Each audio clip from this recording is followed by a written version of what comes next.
Hey there, it's Janan. I'm talking this week, continuing our series on biblical womanhood. I'm talking about Naomi and Ruth, two of my favorite women in the Bible.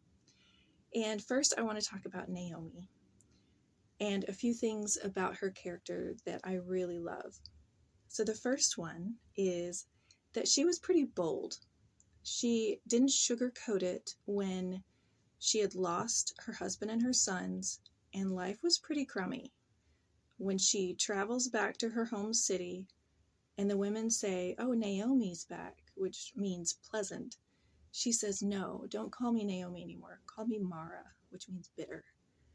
So I appreciate about Naomi that she didn't try to sugarcoat the fact that she was in deep anguish. And she also felt that God had turned against her in some way, that somehow this was either a punishment or some sort of hand of God upon her life. And she was struggling with that.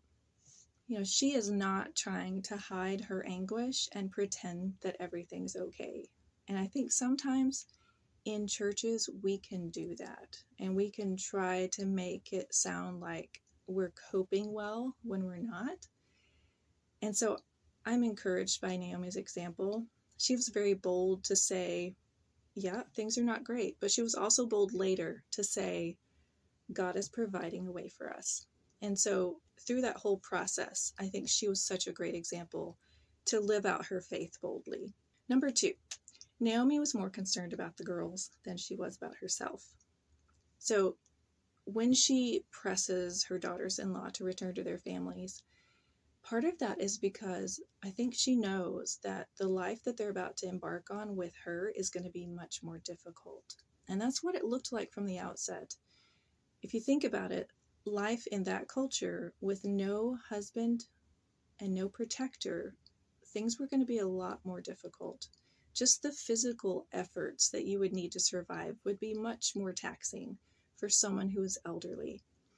And so she's being so sweet to her daughters-in-law to say, look, you don't have to stay with me. You're going to have a better life if you go back home to your families.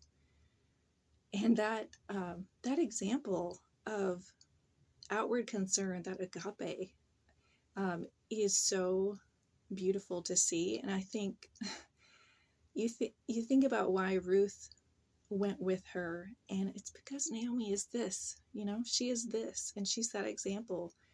And we have no idea what Ruth's background, her family life was like, but she chose to go with Naomi, knowing that the struggle was probably going to be way harder, because she believed in the way that Naomi was living her life.